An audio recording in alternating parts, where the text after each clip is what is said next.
शासन कोट्यवधी रुपयाचा खर्च करून शिक्षणासाठी मोठ्या प्रमाणावर जाहीरनामे काढतं, गाजावाजा करतं. परंतु आपण या ठिकाणी पाहिलं बीड तालुक्यातील बीड शहरापासून केवळ 8-10 किलोमीटर अंतरावर असणारी वरवटी येथील कोटोळे वस्ती शाळा आहे. या ठिकाणी जर आपण पाहिलं तर पटसंख्या तब्बल 35 आहे. 2003 पासून शाळा अस्तित्वात आहे. आणि या ठिकाणी जर आपण पाहिलं तर झाडाखाली मुलं बसत आहेत. एक पात्र्याचं शेड आहे पाऊस आल्यानंतर.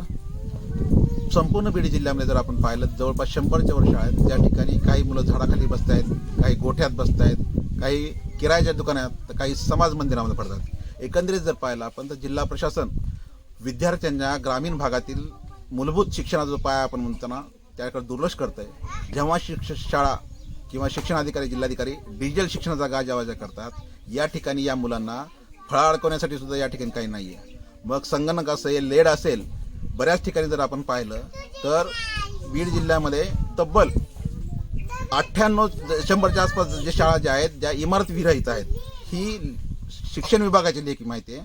आणि बीड तालुक्यामध्ये एवढ्या प्रमाणावर नेते असताना सुद्धा तब्बल 28 शाळा ह्या इमारती आहेत.